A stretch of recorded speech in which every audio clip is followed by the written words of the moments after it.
Welcome to the latest edition of the FirstStep Cybersecurity podcast. I'm Oliver Legg, the co-founder of Aspiron Search, and my mission with this series is to help the thousands of people applying to cybersecurity roles actually secure one. Today, we're welcoming Keith Price onto the show and discussing neurodiversity within the cybersecurity workforce. Keith is an industry veteran, having held senior security positions and CISO roles with the DoD, Deloitte, and Envision Pharma Group. Keith is committed to helping mentor aspiring cybersecurity folk through various different programs and is a passionate advocate of neurodiversity and security. It's a wildly untapped talent pool and one that we talk about today. Hey, Keith, awesome to welcome you onto the FirstStep podcast. How's it going? Hi, Oliver. Doing well up here in Cambridgeshire. Thanks for inviting me, and I'm really excited about our discussion today around finding that first role in cybersecurity. Absolutely. Yeah, we're going to be talking about some exciting topics today. Some that I never see spoken about on LinkedIn either. Looking forward to getting into it with you. I always like to kick off as just a bit of an intro into you. So kind of what are you at the moment? What was your route into cybersecurity? And then we can get into things. Sure. Well, currently for the last year and a half, I've been with Envision Pharmaceutical Technology Group. They're a UK-based multinational. They provide technology solutions to all the big pharmaceutical companies. And I'm a contractor, so I'm a head of information security. They brought me in after a ransomware breach, unfortunately hit them pretty hard. And I've been spending the last year and a half building their security practice from scratch, thoroughly enjoying it, dusting off some parts of my brain in the engineering and architecture spaces that I haven't used in a while, learning Azure, cloud security, and so forth. And then making a lot of great connections within the industry and enjoying that all under my own limited company. So, a lot of fun doing that. What got me into cybersecurity was the U.S. Air Force. So I'm quite privileged in that I was able to, at 17 and 18, join the U.S. Air Force, travel the world, working in technology, and then eventually moving into the cybersecurity space quite naturally, where I didn't, it was almost like I fell into it. And a lot of people these days, obviously, have the challenges where they're just trying to get that first foot in the door. So been doing technology for 32 years now, security 20 of those, and really enjoying it and seeing all the evolutions within our industry, and also seeing I think some of the pragmatism that is coming out in cybersecurity, where we're having discussions around the people and process parts of cybersecurity a little bit more than the technology. But using things like AI-driven tools to help augment our teams versus be the primary focus. Yeah, awesome. So no concerns of OpenAI and ChatGPT taking over your CISO role anytime? No, I love it. They've helped me rewrite all my ISMS, so all the policies and all the boring work. I've been playing around with it. Obviously, not. You don't want to put any customer or client information in there. So you just want to keep it very broad. But I think over the next year, we'll see it, go from strength to strength. And obviously, there are some areas that it's going to be very useful and helpful to us in the industry. And there's some other areas where we still need human analysis. So I don't think it's going to destroy our work or destroy our careers in any way. If anything, it's just going to make us able to automate some of those more mundane tasks. Yeah, awesome. Yeah, there's tons of industries are going to be able to mirror that statement as well, which is a good thing in our eyes. But no, awesome. We speak to a lot of security leaders who have come in through in particular the US military. Awesome that you came in that way. So you are very heavily involved with the kind of entry level cybersecurity community and helping people secure those first roles. And we'll talk about some of the other programs that you're involved in a moment. But one of the big topics that you're passionate about and just really isn't talked about, there's never anything on LinkedIn about it, is around neurodiversity in cybersecurity. and the kind of untouched pools of talent that could make excellent candidates that no one really seems to be paying any attention to. So just wanted to really kind of understand what your thoughts are around what's the industry missing out on by not capitalizing on these talent pools? Yeah, sure. So pre-COVID, I don't think there was much, if any, discussions around it because the neurodiverse communities, some of them were avoiding our industry because of the pressures and the stresses associated with cybersecurity. The fact that almost every job was on premise, in an office space or in a security operations center, and some of the environments are very hard, if not impossible, for a neurodiverse professional to operate in. So things like the monitors, the colors, the lighting, the temperatures, the various discussions that may be going on, it's very hard for these folks to filter out, and it can be very damaging to them. And so a lot of them avoided it. And there was very few remote positions. They existed. I myself worked primarily remotely with dark matter in the Middle East and Deloitte back here in the UK. Deloitte had a very good agile work program that was primarily flexible. And so we were able to capitalize on some of those talent pools that other industries who had a physical presence requirement really just didn't think about. And then COVID hit, and we all became, well, a lot of us in the industry became remote workers, even the security operations center people. We managed to be able to allow them to work securely and safely remotely. And then, I think it opened up, not so much a Pandora's box, but it opened up our opportunity to neurodiverse talent to be able to say, knock on the door and say, hey, what are you guys doing in here? I would really like to become part of this profession. And now that it looks like I can do that from the safety and security of my home to start with, at least, or my space that I like to work from. And we started seeing small improvements in hiring, trying to build a more diverse team, right? We talk about women in cybersecurity, where 10 years ago it was, I think, around 5% or less. And now we're at 12-ish%. So we're doing well, but we still have a long way to go. We look at the POC community, same thing. Very small representation in the military. I looked around and it was all a bunch of Keiths in the room, and I didn't realize what I was missing out on. And then when we talk about the neurodiverse talent pool, which can also be part of the women in the POC communities, but they have their, those additional challenges. So when I was at Little Fish, I actually had the first time reaching out to a charity that worked, and I wish I could remember the name of it at this time, but they worked with placing neurodiverse individuals, autism, Asperger's, ADHD, into work, not just security, but other professions as well. And I spoke with the gentleman there, and he says, oh my goodness, your profession sounds perfect for some of our folks who are very, they can be task oriented or they can be very analytical. They have a lot of superpowers that the professional world hasn't really figured out how to tap into yet.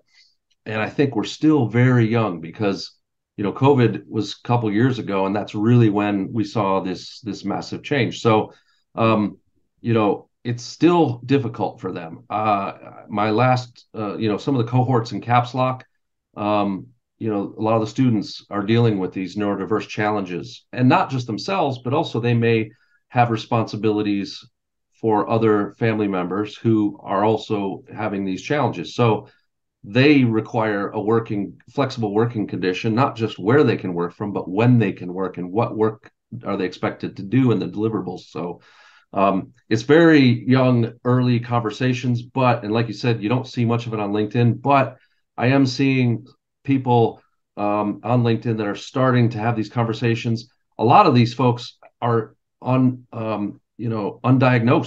neurodiverse, and only now, even at 40, 50 years old, becoming diagnosed as ADHD or on the spectrum.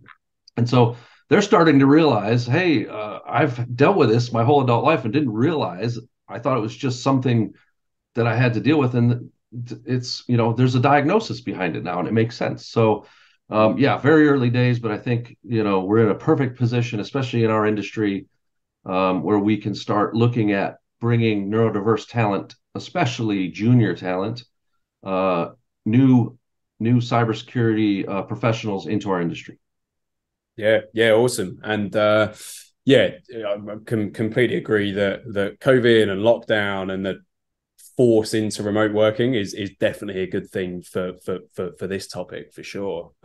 So what are security organizations and security leaders missing out on by not paying attention to this talent pool? Yeah, so I think really just with building any diverse talent, building any diverse team, the more diversity that you have, and it's not about having, representation for the sake of it. It's having the representation because it's valuable, right? Because studies have proven that more diverse teams are more profitable. They're more productive. They're happier. They, traditionally, I'll give you an example. The first time I really encountered diverse teams, to include neurodiverse team members, was at my time at Dark Matter. And in our 30 to 40 person red, blue, and consulting team, we had 17 different nationalities. We were about half women, half men, and we had some neurodiverse talent that, when I would have the discussions with them about what's going on in your world, and I'll give you an example. I had a neurodiverse team member from our blue team, and we were invited to a dinner by the Emiratis, one of our customers. And it just so happened the conversation about the security of the liquid borders, the coastline of the Emirates, was a concern. And started chatting, and our neurodiverse member said, "Oh, I've been doing things with submersible drones, where I'm buying them off the shelf and I'm putting GPS and I'm adding all these things, sensors and all this. And then I just program them to do a route underwater, and they report back in the sonar ping. And it's like a toy submarine, about 3-4. And we're just looking at each other like, that is an amazing idea. And what that person's hobby, and just the fact that they were like doing this themselves, we turned that into a business prospect, for a customer who was thinking, that's amazing. I want 10 of those, right? And these are the things, it's the unique blue sky thinking that you can get with a neurodiverse talent pool. And I'm not saying that doesn't exist elsewhere, but some of the aha moments are just spectacular. And but at the same time, there are challenges, and as an employer, as a boss, as a supervisor, you have to be willing to accommodate some of the challenges that a neurodiverse professional candidate need, and each one is individual. And if we can support those needs, there's no reason why we can't have these folks, as part of a team. It can be, 10, 20-hour a week part-time position, because they have challenges around 40-hour work weeks. But you'd be amazed at what folks, even, working in those conditions, some of the things that they produce and they think of and they introduce to the team. And sometimes it's very flat in their delivery. But if we, it's like working maybe with someone with Tourette's. If you understand what their challenges are, you don't try to complete their sentences. As an example, you just listen. It enhances your team, but it also tells that person that you care enough to know about their condition to not try to complete their sentence, to just listen and not make things, more challenging for them. For sure. And I mean, you hit on a really important point that, the whole First Step initiative is designed to try and tackle, which is the need for managers and team leaders, and ultimately security lead and business leaders, to ultimately be committed to these types of people, but also be committed to entry-level cyber roles. So regardless of the background of the individual, one of the biggest issues that I see with entry-level cyber jobs, and the reason that people find it so hard to land their first job, is leaders aren't committed to hiring, training, and bringing unexperienced people through the ranks. And you as a CISO and as a security leader in a few positions now, how can we change this? How can we change the trend at the hiring manager level, which will mean that businesses are more willing to invest in junior talent? What do you think can be done? Yeah, that's a great question. I think there's a lot of assumptions too. I think most hiring managers, security leaders are committed. The problem is they're restrained. So I'll give you an example. SOC manager, they got a responsibility to build the security operations center, have the right talent in place, and have the talent at the various levels in their stages of career. They can bring in entry level, and they quite often do, as we find. I think 40% of entry level cyber jobs are in the SOC space. Mm. They can bring those in because they have a supporting cast. They have tier 1, 2, 3. They have threat hunters. And they all can contribute to the development of that entry level SOC analyst. And it's not it's not a threat to the business if that individual entry level person doesn't work out, right? Whereas in other parts of cyber where that one hire is very critical, in fact, you may have a hiring manager needs to hire someone in just to relieve the stress on their shoulders. And so their intentions are, I really want to hire an entry level, no experience person in and develop them and mold them and help them move along the career path. But that's going to take me a long time. Even somebody with, IT skills going into a technical cyber job, there's still a lot of development involved. And so I think we just have to give maybe a little bit of compassion in that these people really want to do it. But they're, at the same time, it's a critical position. The budgets, especially now, we look at times of financial hardship globally. It's not that cyber budgets are decreased or anything like that typically, but they're still very tightly controlled. Utilization is very tightly controlled. Even in the client-facing consulting world, utilization is king.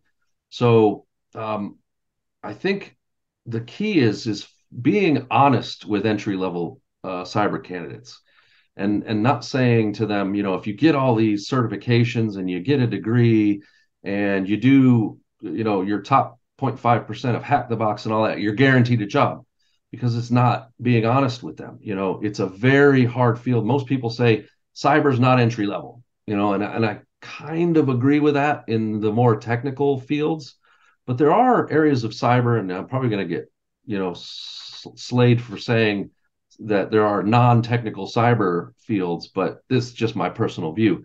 There's employee education and awareness, cyber culture positions. There's, auditors who, okay, it might be good if they had an A+ cert so they knew about computers, but if they're an auditor, an ISO implementer, an auditor, doesn't have to be overly technical. And there's other fields like that. HR, I've seen HR security now, HR cyber positions where you could take an HR person and train them up into security, and now you're filling that position. So in Caps Lock, I have students that, music teacher for 30 years, van driver, lorry driver. There was a class right at the early stages, a gentleman during COVID, he was a ballet dancer. So what we have to do is we have to look at what skills do they have now, and how do we, really take advantage of those skills, mold them into something that may be exciting to them. But at the same time, we have to be honest with entry-level people. We have to say, you may have to do a job that kind of sucks for a little while. You're not going to be earning $100K a year straight out the gate. We see all these things. Just be honest with them and say, it might suck a little bit for a little while, for like a year or two until you've got that foot in the door. The key is getting the foot in the door. And for neurodiverse people, that's even, it's 10 times harder for them to get the foot in the door, because a lot of businesses see that additional risk in hiring them versus the potential reward. If you're enjoying this podcast so far and want to know how the FirstStep Cybersecurity initiative can help you, then head over to asperonsearch.com/FirstStep. Asperon Search runs a quarterly initiative sponsoring the CompTIA core certifications, providing the training material and pairing each winner with an industry mentor to guide them through the minefield of entry-level cybersecurity jobs. If you want to be considered for the next round, then apply via that page. The being honest with aspiring security people is important, because there are a lot of boot camps and there are a lot of companies that are kind of promising the world and then demanding like big money for people that are probably not in the job or the career that they want, having to pay out in some cases like thousands and thousands and thousands to go through the boot camp where they've been promised something at the end.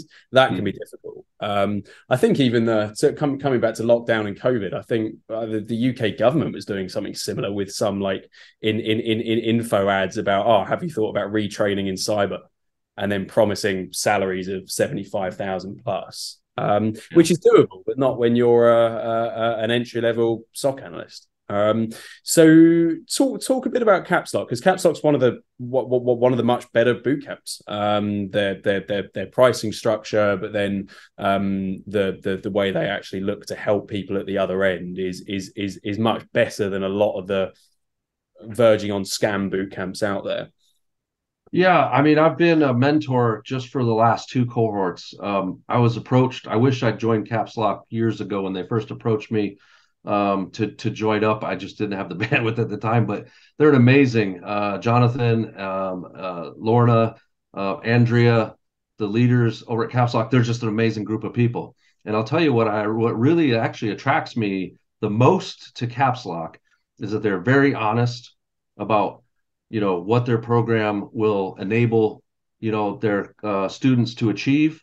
And the other piece is quite often the vast majority of the students are not technical people.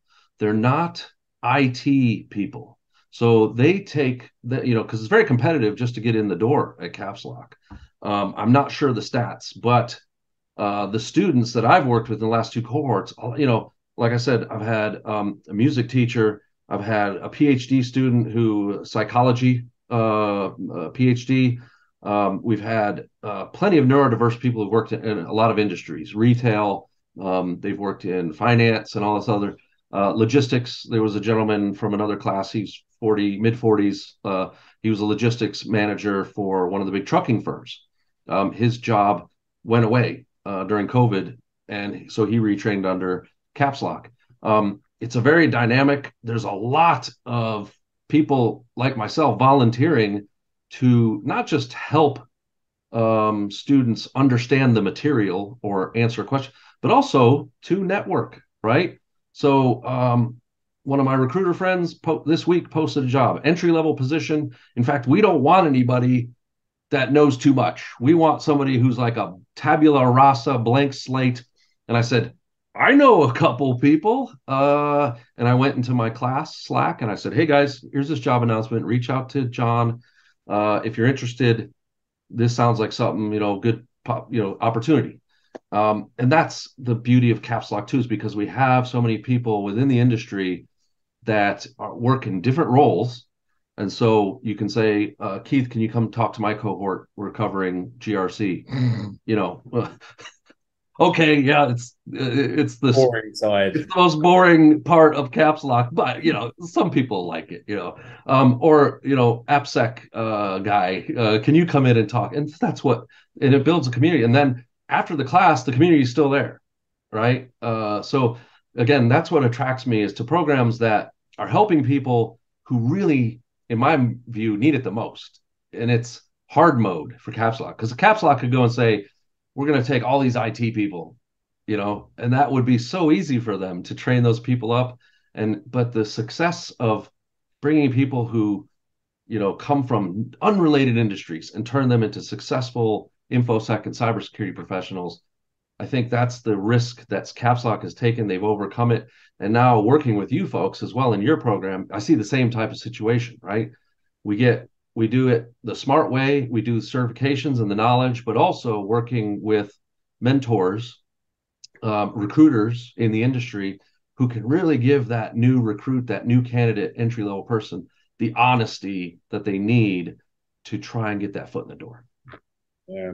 And what is your honest advice for these people? Because there will be people listening to this that have made hundreds of applications and they're banging their head against a brick wall because they've either got a good bit of IT experience, maybe even a security A plus, or maybe even a network plus, a CompTIA A plus, or a network plus, or they might have a security degree or like an information systems degree, and they're desperately applying, thinking they've got the skills for these entry-level jobs. What's your advice to these people about how they can progress those applications and make progress actually getting that first role? Yeah, sure. So, when you go on, you're on LinkedIn and you see a nice juicy role, and you see, it's got 800 applicants, and as a candidate, you're like, oh my God, I'm not even going to try. There's just no way. And how daunting is that? But let me tell you, those 800, they're not 800 applicants, right? And I'm sure as a recruiter, you already know this, but most of, okay, so if there's 800, they've clicked on the advertisement or they've applied just because they're applying for everything. But maybe less than 1% of that 800 is actually decent candidates. And it's not that they are super skilled, but they're, good for the job. I've noticed that the remote work is diminishing. And this is something that has happened over the last few months. Mm-hmm. And it's here. I've seen it in the States. Companies want people back in the office, even if it's hybrid. And hybrid is like the new remote of COVID. So hybrid is the way that companies are saying, okay, we want to remain competitive in our candidates. We want to attract the best candidates. But we also have a feeling in a culture, and I hope it's a real culture, of that we want people in the office so that way we can collaborate better face to face. We meet with clients and so forth. There are legitimate reasons, of course, why businesses want this. And if that's the case, if you bring your junior people into the office and it's just the junior people and all the senior people are working from home, that's a bunch of BS, right? I mean, that's not it's just being unfair to the new people. But what I'm saying is, don't limit yourself to 100% remote work only, because those are few and far between now.